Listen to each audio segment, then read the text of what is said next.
Welcome back, everybody, for the next talk, which is Jimmy Angelakos from the University of Edinburgh about bringing the semantic web closer to reality, PostgreSQL as RDF Graph Database. Go ahead. Thank you. So I tried to break the world's longest title record, but I think there are people that beat me to it, so I added an extra bit. Or how to export your data to someone who's expecting RDF. So what is the semantic web and what is RDF? How many of you inside here know what RDF is? Oh, okay.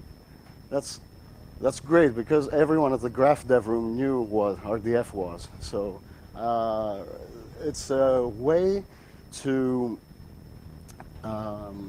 overcome the limitations of HTML and make the web machine readable. So the way to do it, some people think, is to add metadata to everything. And one way to add metadata to everything is RDF, which is a data model that lets you turn everything into a graph, actually a multi-graph, because multiple objects can have multiple things pointing to them. And it's also, strictly speaking, in graph theory, it's a labeled and directed graph, which means that not only objects have properties, but those properties usually have directions as well. So it's person A, authored, book A. This is a direction, whereas you can't go back the other way using the property authored, because the book obviously hasn't authored the person. So instead of the entity attribute value model that we're used to, we've given them fancy names, and now they're called subject, predicate, object in RDF. The subject is the thing that we're talking about. The predicate is the property or action taken by the subject, and the object is the recipient of that property or action. So as these are three things, we call them RDF triples. And triples usually have URIs encoded in them that let you instantly access the referenced thing. So in this silly example, we have an example org person, which is called Mark Twain, who has the predicate example org relation author to link to an example org book. In a more real-world example of the style that we are going to look at in a minute, it's an Edina UK. I work at Edina at the University of Edinburgh, and we do lots of software development and bibliographic stuff mostly, as well as some geospatial stuff. But here we're just going to talk about text. So we have an Edina UK item that has DC is double in core. It's a way to encode metadata for things like records and books and journals and articles. And it has a title, and the title here, we can see that it's a literal. It doesn't have to be a URI. You can encode a literal in RDF, because how else can you give the full breadth of information that you need to share? So what we have are namespaces that allow us to make this whole thing a bit shorter. So we can bind namespaces, for example, DC elements, which are all the things in Dublin core that can be encoded in RDF, and we can bind them to the prefix DC, so we can just say DC title this, instead of writing the whole URL for everything.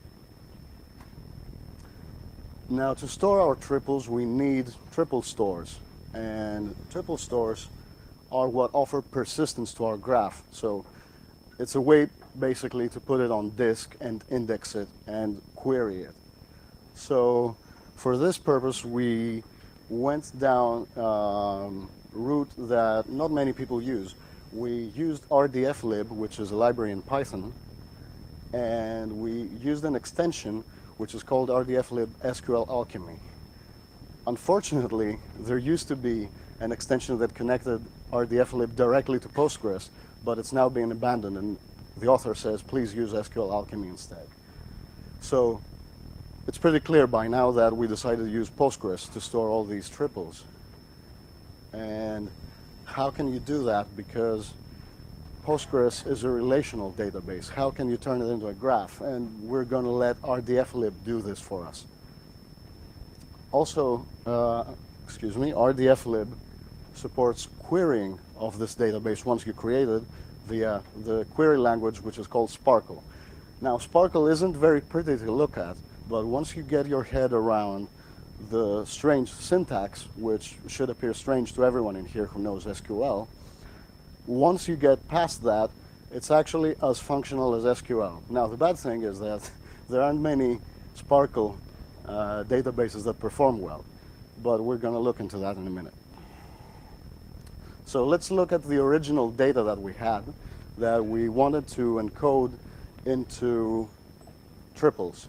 So originally we had some JSON records stored as JSONB in Postgres, and our main identifier for those records, because we didn't have serial IDs or any other columns, we just had one big column which was called data, and this is pretty much what it contained.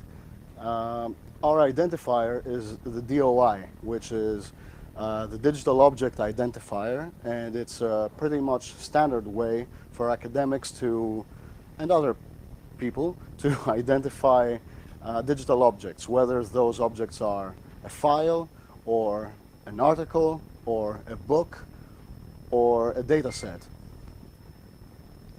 So it's basically a pointer that redirects you to that object. So it can be used as a URL, as we can see here, but this URL only points at the resolver, which is dxdoi.org. So you just ask the resolver to give you a redirect to the actual object. And we also see that we have other metadata like title and created at date, index date, and so on. I haven't the space on screen to put on everything. So let's start a little bit to look at the Python code that allows you to make a simple graph on disk inside Postgres. So, of course, you have to import psychopg2, which is the, let's say, best Postgres connector right now. Unfortunately, it's not pure Python, so if you want a pure Python solution, then you have to go with PG8000 or something like that. And unfortunately, those don't perform as well. Why would you like to do that? Because usually you don't have the Postgres libraries compiled for weird systems like embedded systems and ARM machines. But anyway, let's go on in our Wintel world and assume that everyone can use x86 libraries. So we import a few things from RDFlib that let us create the graph in memory, and we also import the extension which is called RDF SQL Alchemy, which lets us transfer this thing to Postgres. Excuse me. Now, we also have two namespace declarations. We create two namespace objects, and one of them is our own. It's private. I mean, even if you try to access this URL, you won't be able to get anything because it doesn't exist. It's an arbitrary namespace that we use to describe the objects inside our database. And Prism is actually a fairly standard namespace that gives you some bibliographic types of metadata you can use to encode an RDF. So we register the plugins, we give it a database URI, and we say that please use Postgres, please use psychopg, my user, my password at localhost, and a database that we created called RDF Graph, which we're going to put our data in. And we also have to give this graph a name so that we can find it in the database. So this is the context that we're giving it, and we're giving it in the Adena namespace. So we're going to be creating a graph called Adena/RDF graph. So we tell the plugin to open the data store that we described using SQL Alchemy and also put everything under Adena RDF graph, which is our context. And then we just do graph open, create equals true, and that creates the tables in the database. Unfortunately, it doesn't until you run a commit or you add something to the database. So at this stage, it doesn't have the tables, even though we've run the create true. So we do a couple of binds to write two things in the database. We bind the namespaces to the abbreviations Adena and Prism, so we can easily use them later on. And we start to create our triples. So we make an empty list of triples, and we start to populate it with things. So we create an Adena item, which is just an object in the Adena namespace, and we give it a URL, a URI, which is item / a number, which we're going to use as our identifier for our own database. And I'm just giving it 1 for now.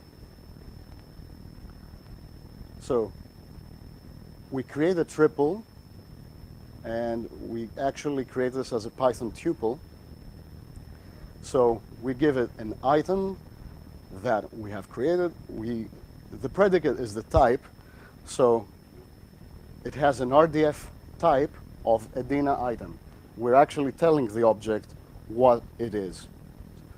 And we also give it some properties, so we create another triple for the same item, and we tell it that its DOI is this string here. Now you may wonder why this is not a URI and it's a literal. And unfortunately the answer is that many valid DOIs result in invalid URLs that are resolved correctly. So that's a problem. Your parser will reject this, not the specific one. Your parser will reject the DOI as an invalid URI, but the resolver will work for some strange reason. So the safest way is just to encode it as a literal. And here is what allows us to do this in a great scale, because we have many records to talk about. And this is the function called addn. And addn goes through your list of triples in a nice Pythonic loop here, and adds everything, does a list operation on this list, and adds everything to our database, which is called GDB here. Why don't you add a triple at a time and you prefer to do it as a batch? It's much faster to do it with batching than just adding a triple, adding a triple. And then our last step to export our data and give it to someone else in RDF format is just a dot serialize. We do a serialize on the whole graph. The whole graph is exported in the turtle format, and we just give it to the person who's waiting for it. Here comes the big moment. We've only created 2 triples. How does this thing scale?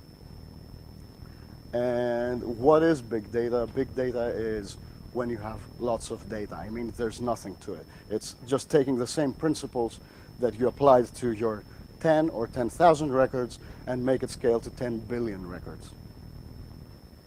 So how do you supersize this thing? First of all, you have to loop over the original database contents in our JSON-B table. You have to create the triples in RDFlib in Python, and then you need to find an efficient way to add them to the graph, because this whole interface between RDFlib, SQL Alchemy, and Postgres has some significant overhead. And then you need to find a way to serialize the graph efficiently. How do you create an RDF output? Do you create the whole thing in memory? Do you have 3 terabytes of memory? I don't think so. but why do big data without Java is a question that I've heard. Also, why do you do graphs without Java? Because everything is so standard. We can use Gremlin and Blueprints and Tinkerpop and Jenna and all those things. And the reason is that all those things are frameworks, and they add significant processing overheads. And these are things that you cannot do at scale on your own desktop hardware. So why don't you use an existing triple store database? Was another question. Because I'm a Postgres guy is one easy answer. And because we know and trust Postgres not to lose our data and not to crash, because it's been working reliably for 20 years or so. And I also heard a question that, why didn't you use so-and-so database? Because our database is the only GraphDB that does so-and-so. But those people don't tell you that they run this on very, very expensive servers with very expensive SSDs and very expensive sticks of RAM. So this argument is invalid. We can just run it in a few lines of code.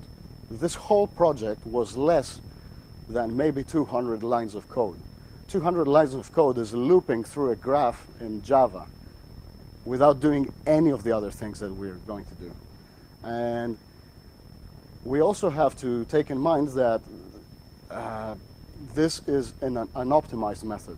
I just used whatever components I could find and had to hack a few libraries to get them to work reliably with a great data set. But there is potential for improvement. This is all open source. Most people will try to push you towards a closed source database if you want to do big data and analytics and graph operations and so on. So let's look at a little bit of familiar code for anyone who's used Postgres under Python. And we'll see that we open a connection and we create a cursor, and then we create a sequence that we're going to use to name our objects. We need some integers for our object identifiers in the Adena namespace. So as we're reading the database, we're creating objects in the graph database. And in order to read efficiently the database, we have to use a named cursor in Postgres, because if you don't use a server-side cursor in this code, what Python is going to try to do, well, actually PsychoPG, is load the whole database in RAM, and that is something that you do not want. So we create a cursor on the server side, we give it some large batch sizes to loop through. So we give it an iteration size of 50,000 JSON records, and an array size that we're going to use to fetch the data inside Python of 10,000, and then we execute just select a single column from the table that we have. And the loop is very simple. I haven't included the batching code, which is trivial, but all you do is loop every 10,000 records, and for each record you find the attributes that you're interested in the JSON data, and if they exist, then you create a new Adena item, and similarly you create the triples that refer to this object, as we saw in 2 slides before. So what is our first challenge? Because this seems very simple up to now. The first challenge is RDF libSQL alchemy itself. I don't want to slag it off, but it wasn't written with big data in mind. It's just a few lines of code that let you connect RDFlib with an on-disk data store. So the version that I started with was auto-committing. And that's quite bad because it was trying to insert a statement. When you added a triple, it issued an insert into, and for the next triple, it issued another insert, and in between, it committed as well. But that has been fixed, fortunately. Now it doesn't auto-commit anymore, but it still tries to, for 10,000 records, do 10,000 inserts.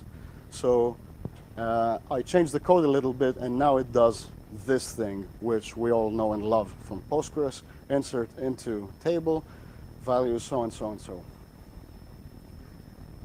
It also creates lots of indexes, and those should be dropped if you want your inserts to be optimal, because you're going to be inserting. Sorry, I haven't talked about the data size. The DOIs that we're talking about are all the DOIs that have ever been issued. So we're talking about 100 million DOIs and the metadata that come with each DOI. So the final database size was around 3.5 billion triples. So those indexes must be dropped if you want to insert efficiently. Our second challenge is, if this thing stops, we have to restart our select and we have to restart inserting. So we have to get rid of our graph database because we don't know if we're going to insert the same things twice. So in order to deduplicate and be able to continue, we just use an offset from our select, from our original select. We do a select data from my table offset, the number of records that we know we've processed. And we also do some deduplication in order to not insert the same object twice. So if we have a publisher, which is University of Edinburgh, then we want all records that were published by University of Edinburgh to point to that specific object. We want to point it to the ADINA record for University of Edinburgh. So one way to do it is you cache it in RAM. It's just text, so it doesn't take up lots of RAM. So the way to do it is you write a Sparkle query, which you prepare for execution, and all the Sparkle query does, it finds organizations in the FOF namespace. FOF is friend of a friend. It's a namespace that lets you identify persons and organizations and online accounts of these persons and so on. And you just extract the label, so the title of each organization, and you put it all in a nice Python dictionary that you can refer to, so you know what your serial, what your object identifier is that you've already inserted in the database. So before you resume inserting, you select all the things that you've inserted in the database that you know are going to be replicated, such as persons and organizations, publishers, and you put them in a cache that you can go through. So if you find a key in your JSON data, which is publisher, you just say publisher found. You go through the cache and you see if you have encountered this publisher before. If you have, then you use that data identifier for the same publisher. If you don't, you create a new record and insert this publisher. So what is the third challenge? The third challenge, again, has to do with RDF SQL Alchemy, which tries to select the whole graph in memory when you're trying to do this. So you hack the code a little bit and you find some SQL Alchemy code which specifies execution options. So for this query, you just run the option stream results equals true, and all this does is creates a server-side cursor in Postgres and streams the results to Python instead of trying to load them all inside Python's memory. And we also added a batching loop, which every 1,000 records, this is totally arbitrary, 1,000 worked best for my desktop machine, it yields, and so it continues the loop. Also, RDF SQL Alchemy has the tendency to cache all the literals that it's found up to that moment in RAM, and that code was deleted. because it's totally inefficient when you're trying to do massive batch operations like this. So the next step, once you've inserted everything inside your database and you have a fully fledged graph database that lives inside of Postgres, is you want to serialize it. And serializing is a CPU intensive operation because RDF lib tries to transform one type of data into another. So we did it using multiprocessing, which is a Python module that lets you fork additional processes.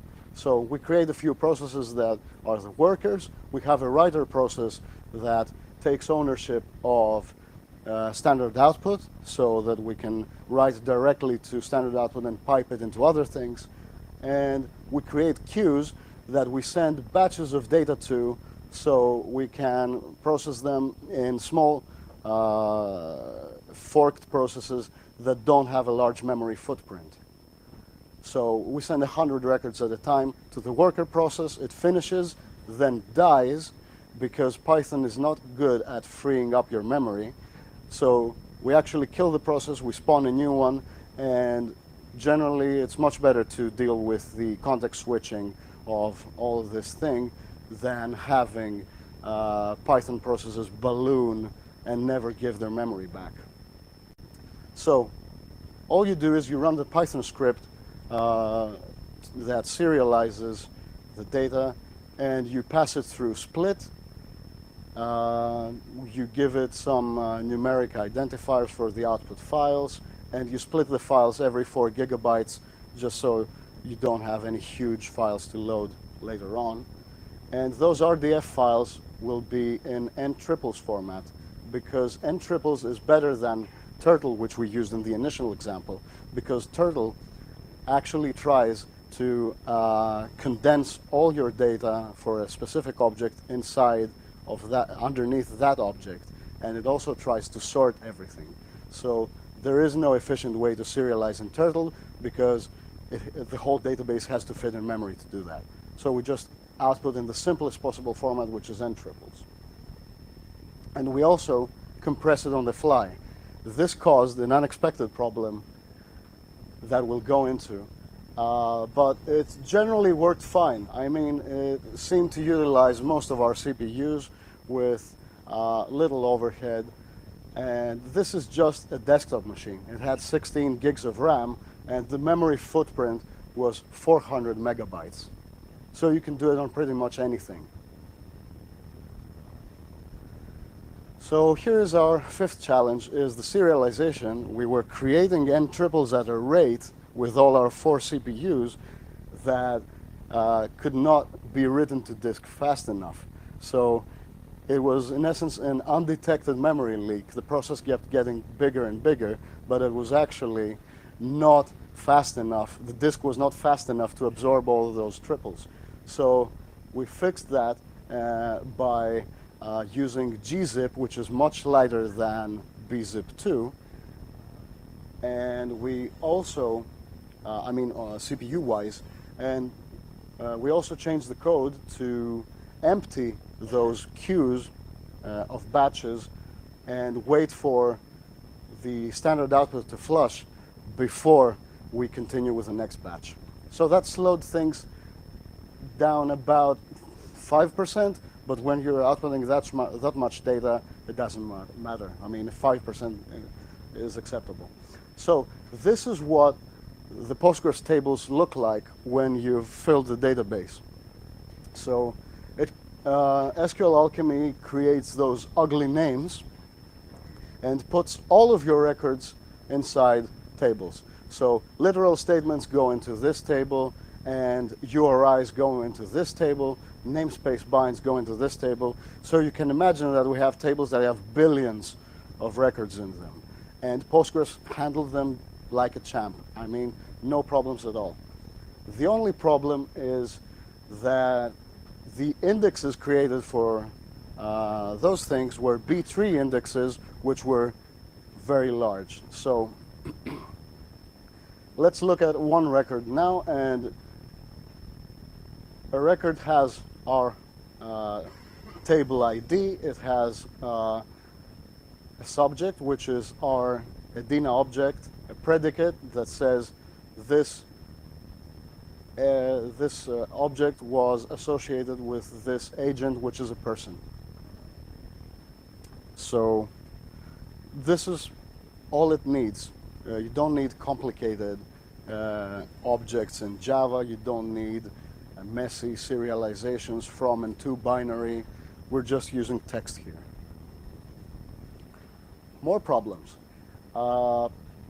Please make sure you don't enter literals in a field that is marked as URI, because Python will complain. When you try to serialize a URI that is not a URI, you're going to have problems. Fortunately, our data was relatively well behaved, so we only had about 88 records out of 100 million that had invalid DOIs.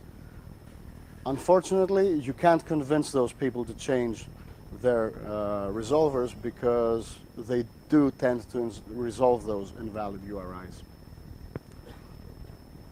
So some of those things failed when you tried to URL encode them.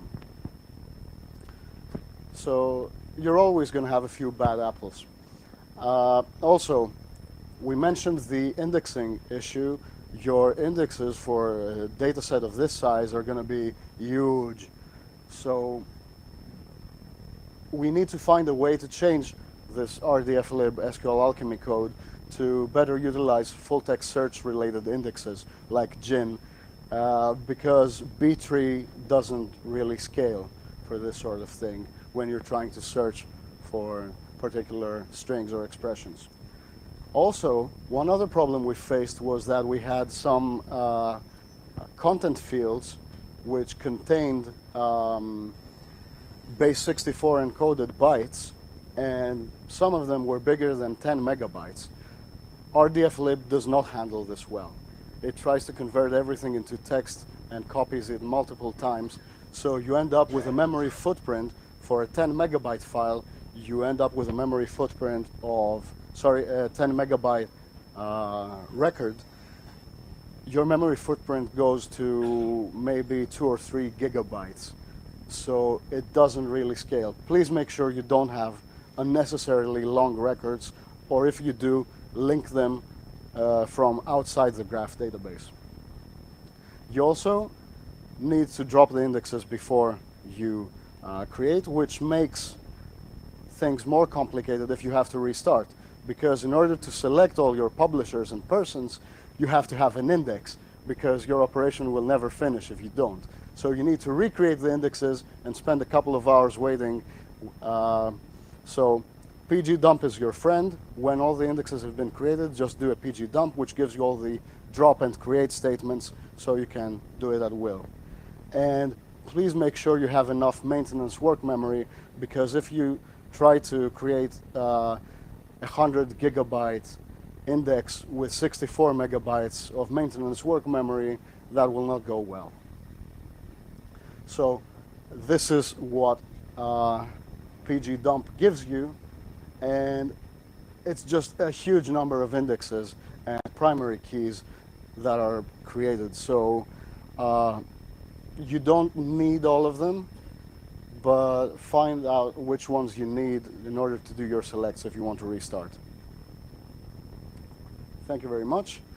Our Adena developer blog is at Labs Adena CUK, where we have started putting up interesting snippets of code and things we're working on. And the hack will go up on GitHub on RDF-lib SQL Alchemy. Unfortunately, that's a commit I haven't pushed to GitHub yet, but I'll do it very soon.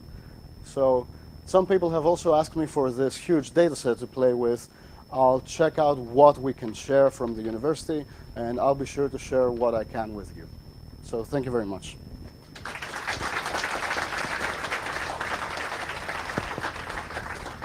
Thanks, Jimmy. And we have time for questions, so please wait for the microphone.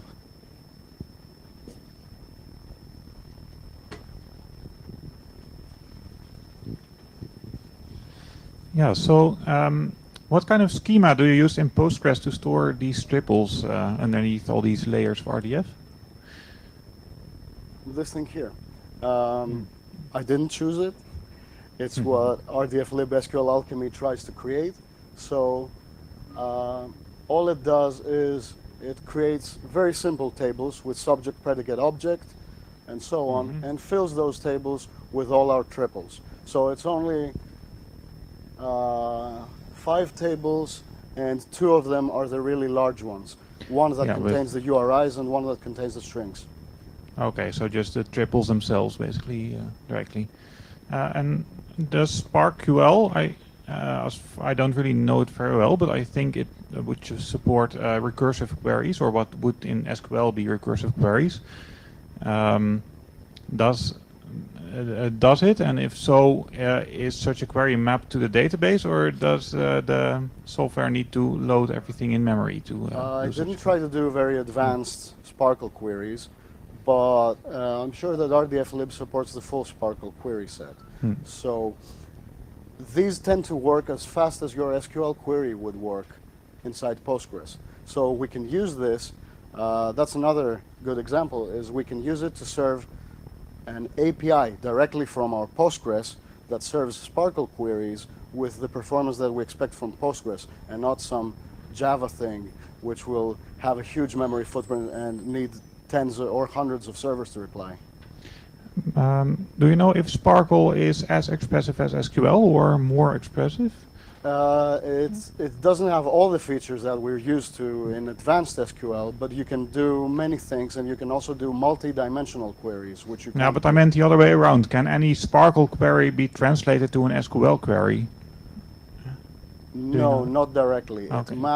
It maps the things that it needs to select from our relational database into relational queries, and that's done by RDF SQL Alchemy. So the better we hack RDF SQL Alchemy's code, the better the queries will be. Okay, thank you. Are there more questions? Please. Sorry. Thank you. Right, thank you for the talk. I mean, very interesting. I'm thinking at that slide. I'm trying to work out the relationship between the graph database and the traditional relational one. And I see there's a subject, predicate, object. Then I see 3 other fields. I can, there's an ID. That's fine. Then you've got a context and a term. So the context tells us that this data belongs to our named graph, which is called RDF graph. And term comb is some term combination thing that I haven't used and don't know how to use. And it's always 0 in our data for some reason. Yeah, that seems like a lot of wasted space on a large data set. Yes. Yeah. The other question I had is, I thought you mentioned this earlier, and it's touched on the last question too. Is you're going to have you're going to have your Sparkle queries, and they're going to get mapped to database operations, which is the Postgres DBA we would understand. The indexing for that. How much time do you spend thinking about where you need to put your Postgres indexes and tuning it? You basically have all of those indexes to consider. So you don't need all of them. You just the best way would be to run your query and just analyze it and see what tables and what columns it's hitting. Right. Okay. So all the indexes come pre-built with the yes, SQL Alchemy. You're not thinking of adding extra ones. You can, of course you can, but it all depends on what your what RDF SQL Alchemy is trying to select from your database. So it all depends on the generated query. So you have to enable logging to find that statement and analyze it to create your indexes. Okay, but you haven't been adding extra indexes so far and finding complex queries. I didn't really have a use for indexes in this project until, I mean, it will need indexes if it's going to be connected to an API, which will serve things directly from the database. But the only use case I had for the indexes up to now was to restart the insert operation. This is data loading, which is different from getting an app scan at the other end. Okay, thank you. Any other questions? If not, then Let's thank Jimmy again. Thank you.